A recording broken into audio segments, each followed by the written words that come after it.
Livro dos Monstros, episódio de hoje, Yuan-ti.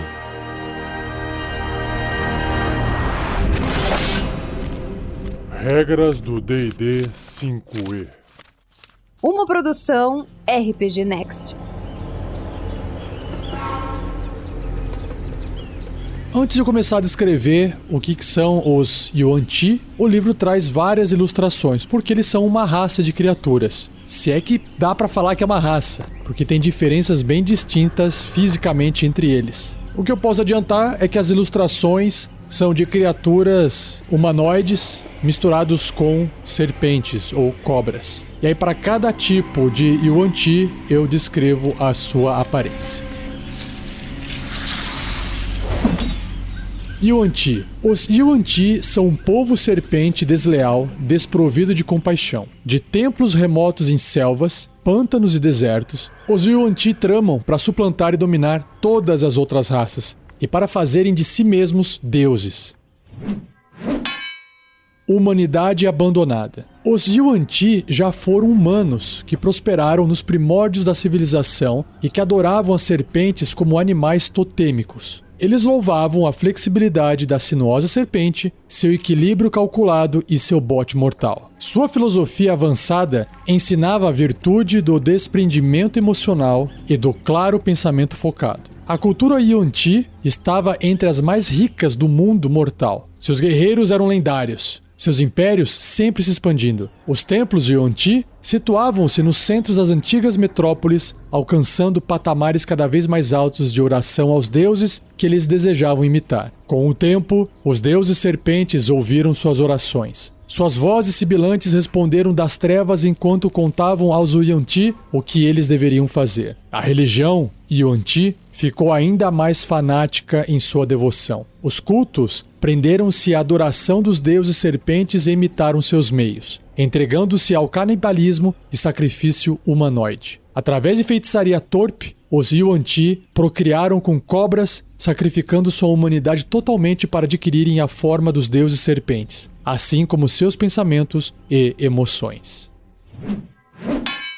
Reis serpentes de impérios caídos. Os Yuan-ti veem suas transformações físicas como um momento transcendental de sua raça, permitindo-lhes abandonar sua frágil humanidade como se fosse pele morta. Aqueles que não se transformaram, eventualmente se tornaram escravos ou comida para os abençoados dos deuses serpentes. Os impérios Yuan-ti definharam ou foram destruídos por aqueles que lutavam contra o canibalismo e a escravidão, e o povo serpente foi deixado nas ruínas de suas grandes capitais, bem longe das outras raças.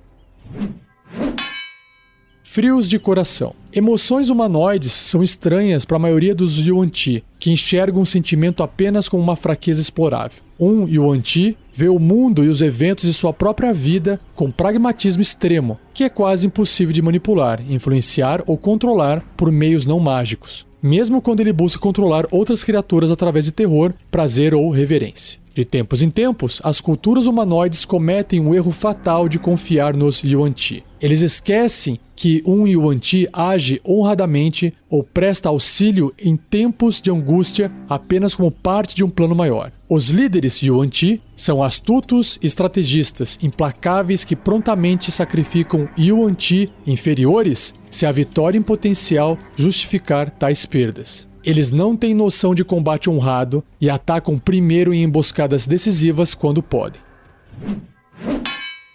Veneração falsa. A vida Yuan-ti gira em torno de seus templos, mesmo que os Yuan-ti não adorem os deuses que eles veneram. Ao invés disso, eles veem a veneração como um meio de adquirir poder. Um Yuan-ti acredita que o indivíduo que consiga poder suficiente pode devorar e substituir um dos deuses Yuan-ti. Os Yuan-ti esforçam-se para atingir a ascensão e estão dispostos a cometer as atrocidades mais obscuras para alcançá-la.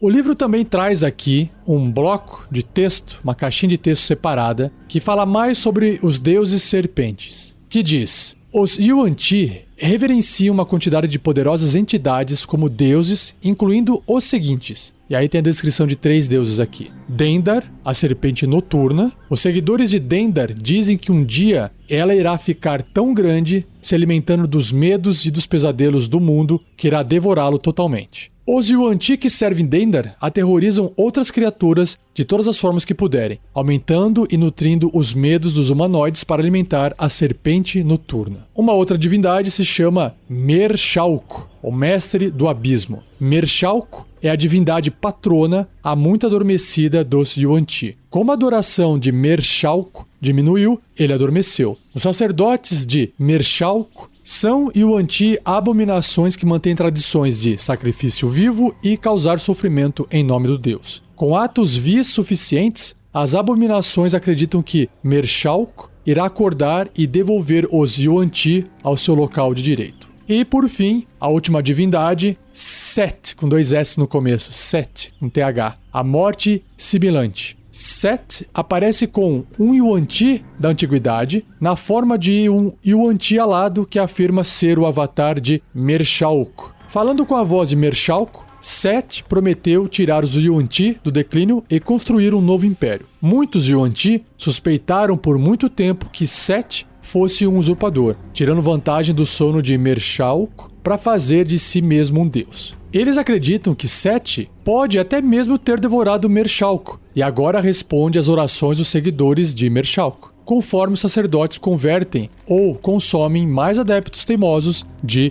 Mer-Shalco. E antes de eu entrar em cada descrição e bloco de estatísticas de cada tipo de Yuan-Ti, aqui também tem um papelzinho com uma anotação escrita à mão que diz o seguinte: o Yuan-Ti abandonou sua humanidade há muito tempo e com ela sua sanidade. Quem escreveu isso foi um dos mestres da Cidade Proibida, conhecido como Kodo Vidak.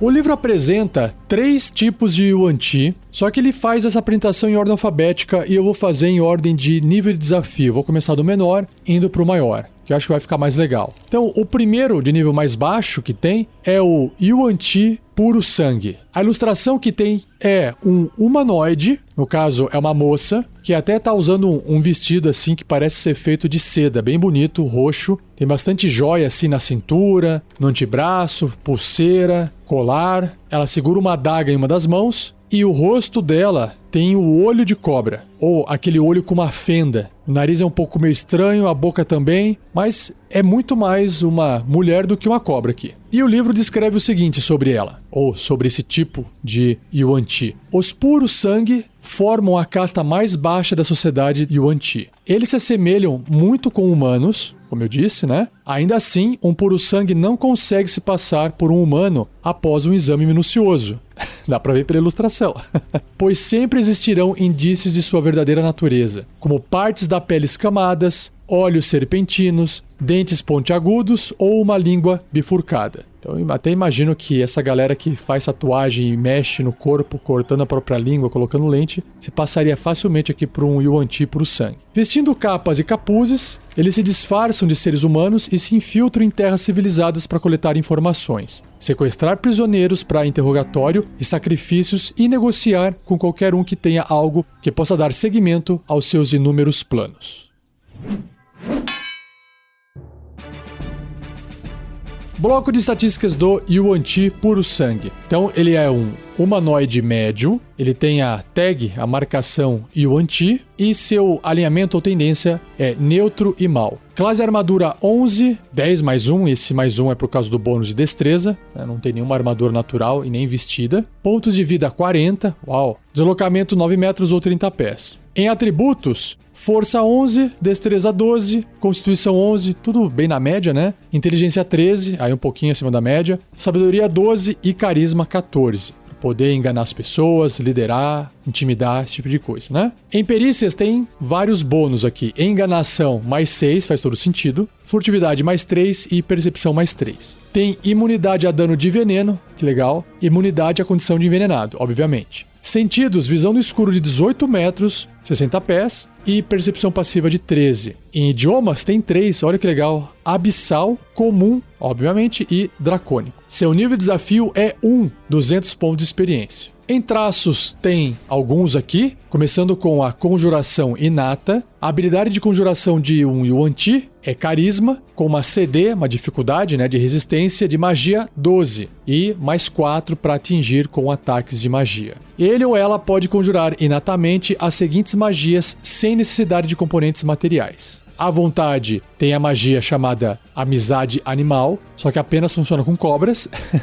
E 3 vezes ao dia, cada uma dessas magias, rajada de veneno e sugestão. Legal, legal. E também tem resistência à magia, que dá vantagem a eles nos testes de resistência contra magias e outros efeitos mágicos. E na parte de ações, tem ataques múltiplos, cimitarra e arco curto. Ataques múltiplos diz que o Yuan Ti, puro sangue, pode realizar 2 ataques corpo a corpo, no caso, só com a cimitarra, que é um ataque corpo a corpo com arma, mais 3 para atingir, alcance adjacente, né, 1,5 m, um alvo, se acertar 4 ou 1d6 mais 1 de dano cortante. E a outra ação é o arco curto, que é um ataque à distância com arma, mais 3 para atingir, distância 24 metros para fazer o ataque normal, até o limite de 96 metros para fazer o ataque com desvantagem. O em pés é 80/320. Apenas um alvo. Se acertar, causa 4 ou 1d6 mais 1 de dano perfurante, mais 7 ou 2d6 de dano de veneno. Então tem flechas envenenadas.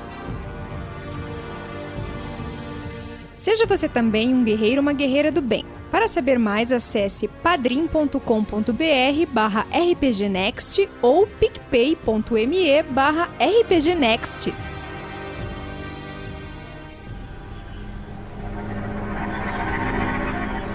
Indo agora pro outro tipo de Yuan Ti, que é conhecido como mestiço. Ele continua sendo um humanoide. A ilustração aqui parece um cara forte, sem camiseta, mas usando uma calça com uns adornos assim, bonitos, tanto na parte da canela quanto no antebraço. Segura uma espada estilosa, meio curvada. Só que quando chega ali, na altura do pescoço para cima, vira uma pele de cobra e a cabeça de cobra. E a descrição dele diz o seguinte aqui no livro, ó. Um mestiço é uma criatura medonha de um humano e traços serpentinos. Sabe-se da existência de 3 tipos diferentes de mestiços e outros tipos são possíveis. Os mestiços formam a casta do meio da sociedade Yuan Ti e caçam com flechas embebidas com seu próprio veneno. Eles usam seus poderes mágicos de sugestão para forçar seus inimigos a se renderem. Que legal. Então vamos dar uma olhadinha aqui no seu bloco de estatísticas.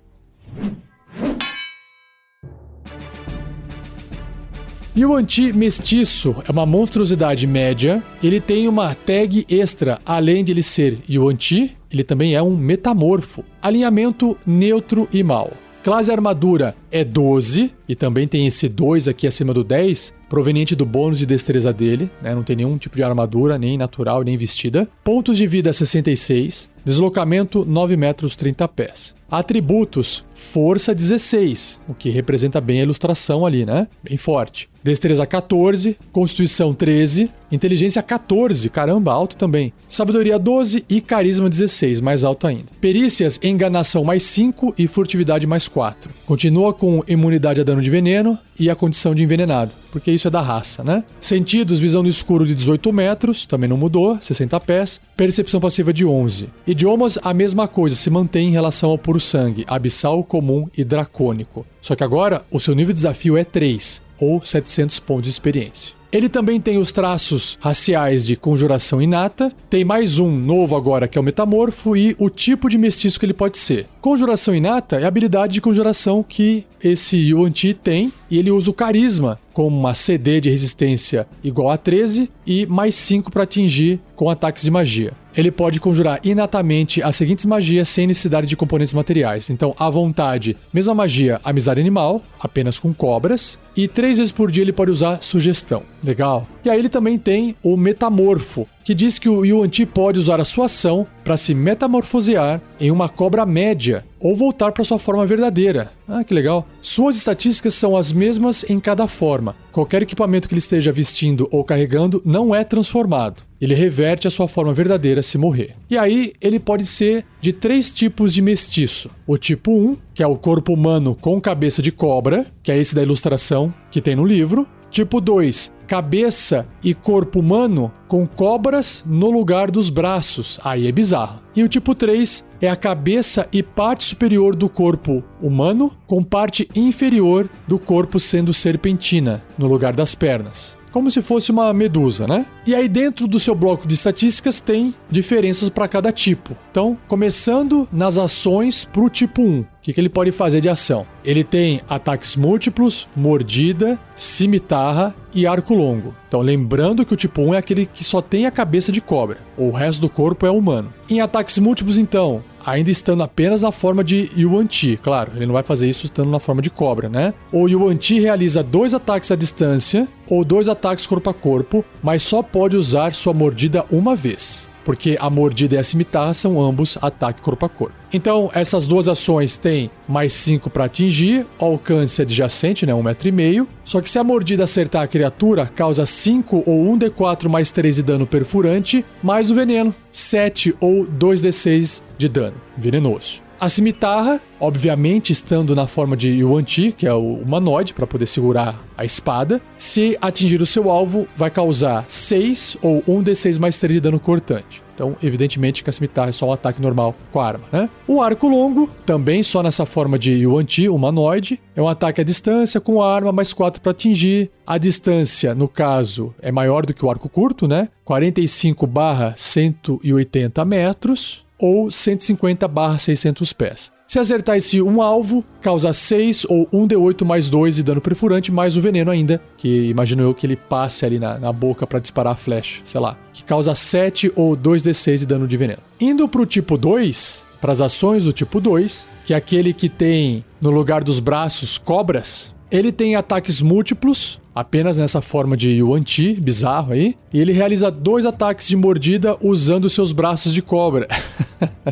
E aí o ataque é a mordida, com a mão ali, né? É um ataque corpo a corpo com arma, mais 5 para atingir, alcance adjacente 1,5 m, uma criatura. Se acertar, causa 1d4 mais 3 de dano perfurante, mais 7, que são os 2d6 de dano de veneno. E por fim, as ações pro tipo 3, que é aquele que tem da cintura para baixo o corpo de cobra. Possui ataques múltiplos, possui a ação de mordida, mas aí é só se ele se transformar em cobra, porque lembrando que ele tem cabeça humana, né? Aí tem uma ação de constrição, que ele vai enrolar ali o rabo e prender, né? E apertar. A ação de cimitarra, apenas na forma humanoide, e arco longo também na forma humanoide. Então vamos lá. Ataques múltiplos. O Yuan Ti realiza 2 ataques à distância ou 2 ataques corpo a corpo, mas só pode usar a constrição uma vez. Então, a mordida, que é apenas na forma de cobra, é um ataque corpo a corpo com arma, mais 5 para atingir adjacente uma criatura. Se acertar, 5 ou 1d4 mais 3 de dano perfurante, mais o veneno, que é 7, 2d6. Já a constrição,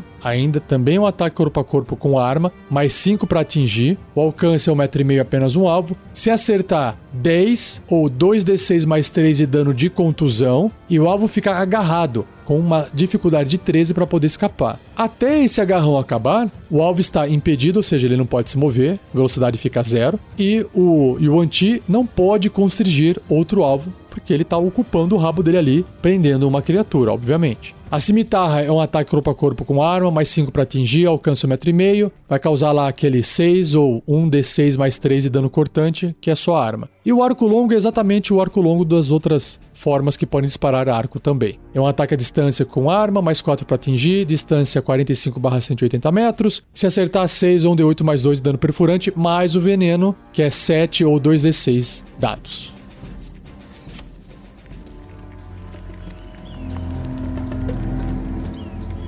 E para fechar com o último Yuan Ti do cast, é o Yuan Ti Abominação, que praticamente, imagina uma cobra do tamanho de uma pessoa com 2 braços. Então não tem partes humanas, a não ser os 2 braços humanoides, mas ainda assim com textura, aparência de cobra. E essa criatura, esse Yuan Ti Abominação aqui, segura uma espada, talvez uma espada grande em uma das mãos, mas ela é bem bonita, ela é estilizada, meio curvada e tem uns adornos dourados assim, bem bonita. E o livro descreve o seguinte: serpentes monstruosas com robustos torsos e braços humanoides, as abominações formam a mais alta casta da sociedade Yuan-Ti e são os membros da raça que mais se assemelham com os deuses serpentes que eles pretendem. Com suas mentes superiores, eles elaboram tramas e realizam ritos sombrios na esperança de um dia governarem o mundo. Yuan-Ti Abominação é uma monstruosidade grande, então ocupa ali o espaço de um cavalo. Ele é um metamorfo e Yuan-Ti, neutro e mau. Sua classe de armadura é 15 e agora uma armadura natural. É o couro ali, é a pele dele. Pontos de vida 127, deslocamento 12 metros, ou 40 pés. Sua força é 19, bem forte. Destreza 16, também bem ágil. Constituição 17, caramba. Inteligência 17, nossa, bem inteligente. Sabedoria 15 e carisma 18. Muito bom. Em perícias ele tem furtividade mais 6, percepção mais 5, continua com imunidade a dano de veneno e a condição de envenenado. Sentidos também ainda continua com a visão no escuro de 60 pés, 18 metros e sua percepção passiva é de 15. Idiomas, mesma coisa, abissal comum e dracônico, e agora o seu nível de desafio é 7, ou 2.900 pontos de experiência. Nos traços raciais ele também tem conjuração inata, também tem o metamorfo e agora tem resistência à magia. Conjuração inata é a habilidade de conjuração desse Yuan-Ti e ele usa carisma para fazer as magias, né?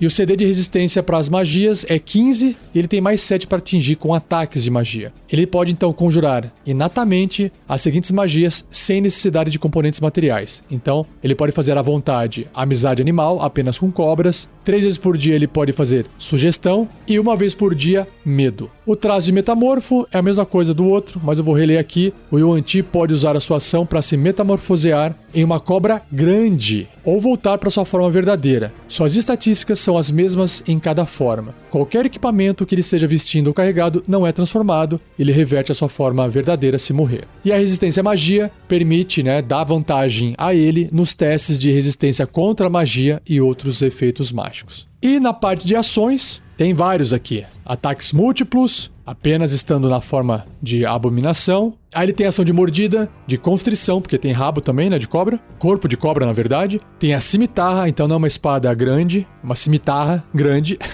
E o seu arco longo. Ataques múltiplos, então. O Yuan-Ti realiza 2 ataques à distância ou 3 ataques corpo a corpo, mas só pode usar seus ataques de mordida e constrição uma vez cada. Então, se quiser, pode fazer uma mordida, uma constrição e uma cimitarra, por exemplo. A mordida, constrição e cimitarra são todos ataques corpo a corpo, todos têm mais 7 para atingir, todos têm o mesmo alcance de 1,5 metro. Minto, constrição pode ser feita a 3 metros, que é um pouquinho mais distante, mas continua sendo uma criatura só. Se a mordida acertar, 1d6 mais 4 de dano perfurante, mais 3d6 ou 10 pontos médio de veneno. Então, o veneno ficou mais forte aqui, ou a quantidade aumentou, A constrição, se acertar esse alvo até 3 metros de distância, causa 11 ou 2d6 mais 4 de dano de contusão e o alvo fica agarrado com uma dificuldade de 14 para poder escapar. Até esse agarrão acabar, o alvo fica impedido e o Yuan-Ti não pode constringir outro alvo, porque já está ocupado ali. A cimitarra, se acertar, causa 11 ou 2d6 mais 4 de dano cortante, que é uma arma grande, e o arco longo é um ataque à distância, mais 6 para atingir apenas um alvo. A distância é 45/180 metros, ou em pés 150/600 pés. Se acertar esse um alvo, causa 12 ou 2d8 mais 3 de dano perfurante, mais 10 ou 3d6 de dano de veneno. Então o arco também é uma arma grande, por isso que é 2d8 de dado. E esses são todos os Yuan-Tis que tem no livro dos monstros.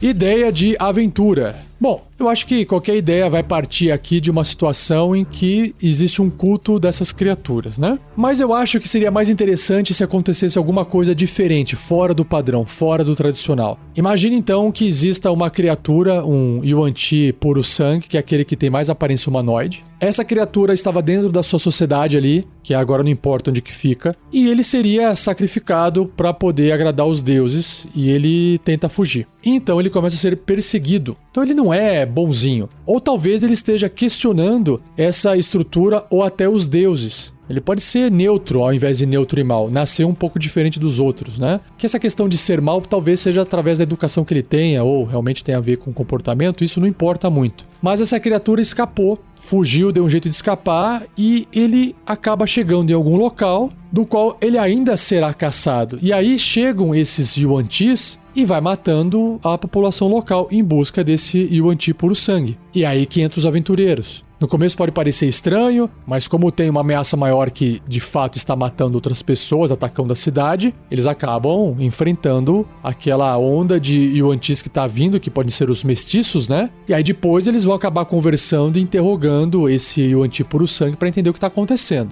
E aí vai desenrolando a aventura. Esse Yuan-Ti puro sangue pode acabar se passando por uma criatura que na verdade está mais preocupada com a sua sobrevivência do que realmente querer ajudar os aventureiros. Mas aí os aventureiros vão talvez até conversar ou até prender para proteger ele dos outros Yuan-Tis e também proteger os próprios aventureiros, não dá para saber. E aí começa esse jogo de persuasão, de enganação. Será que essa criatura de fato está fugindo? Ou essa foi a história que foi contada? Será que ela de fato não fez isso com uma isca? Ah, mas e aí os outros Yuan-Tis que morreram lá? Isso pode fazer parte do plano do líder dos Yuan-Tis. E na verdade, esse Yuan-Ti puro sangue aqui sabe das paradas. E se coloca numa situação de risco, de fato, mas com o objetivo de fazer esse grupo de aventureiros ir até um local para derrotar os Yuan-Ti, entre aspas. Na verdade, vão virar sacrifício para eles, né? E aí é claro que você vai ter que criar uma situação onde os aventureiros vão ter a vantagem, porque também ela não vai levar um grupo de aventureiros que tenha força suficiente para poder eliminar a ameaça dos Yuan-Ti. Mas nesse processo, se vários Yuan-Tis morrerem, não tem problema, porque faz parte do plano maior de sacrifício para agradar os deuses, né? E aí pode ter armadilhas no meio do caminho, a Yuan-Ti puro sangue pode acabar acompanhando, até pode falar uma coisinha ou outra, mas pode citar que ela é prisioneira, que, enfim, eu acho que essa enganação aqui, para você fazer essa aventura funcionar, não pode ser facilmente identificada através de um teste de intuição. Porque se um jogador tira 20 ali no teste de intuição e você tirou 1 para fazer uma enganação, e lembrando, né, que o teste de intuição não é uma magia de bola de cristal. Enganação, geralmente, ela vai ser usada, eu até acho mais interessante usar dessa forma, apesar de eu usar enganação na hora de falar mentira também, mas é mais interessante você usar a enganação como, por exemplo, eu vou me disfarçar, eu vou aqui cobrir meu rosto para não parecer que eu pareço cobra. Você tá enganando, mas não falar mentira, né? Porque identificar se uma pessoa tá falando verdade ou mentira, ou é muito difícil, ou dependendo da situação, é impossível, não tem como saber. Então não basta tirar um bom resultado num teste de intuição e falar, você tá mentindo. E aí acabou sua aventura, se depende dessa mentira desse personagem. O que pode acabar acontecendo é cair em contradição, o enganar é contar uma coisa mas ser outra, mas aí ela já emenda numa outra mentira para poder contornar. Enfim, dá pra poder conduzir essa aventura assim com mentira, só que o pessoal vai seguir essa aventura constantemente desconfiado, o que faz parte. O que fará os aventureiros ir até esse local e acabar com essa ameaça é a vontade de aventura, a vontade de querer talvez algum tesouro, ou cessar esse ataque na cidade, porque não vai parar. E assim você pode criar esse início dessa aventura diferente, com um culto de pessoas com aparência de cobra por trás, que pode ter outras criaturas envolvidas no processo, e fica bem legal. Se você tiver uma ideia boa para compartilhar, não esqueça de escrever para que o pessoal também na internet possa ver o que você tem de ideia, beleza?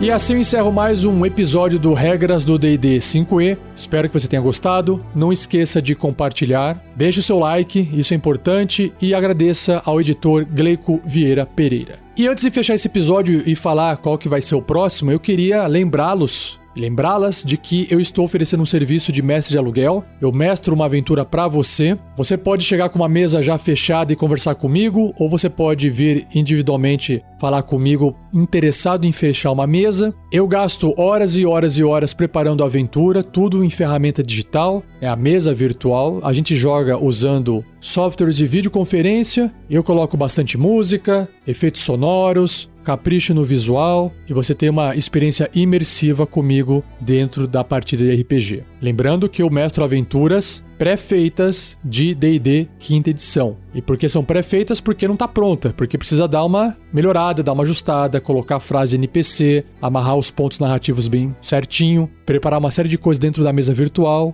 e por aí vai. Dá um super trabalho. Se você tiver interessado em saber como é que funciona, quais são as aventuras que tem disponível, quanto custa, preencha um formulário através do link bit.ly com y, bit.ly/quero jogar RPG tudo junto. Esse link está no post desse episódio também, então se você acessar o post, você vai conseguir acessar o formulário. Lá você vai poder ver como é que funciona o meu trabalho, tem um vídeo explicando, tem as cláusulas, tem as regrinhas para que todo mundo possa se comportar e ninguém ser desrespeitoso com os outros. Enfim, tá tudo nesse formulário, dá uma olhadinha, acessa, que aí eu entro em contato com você, beleza? E não perca o próximo episódio, onde irei apresentar um monstro, ou os monstros, né? Chamado Yugoloth, um Y, certinho? Então, um abraço e até o próximo episódio.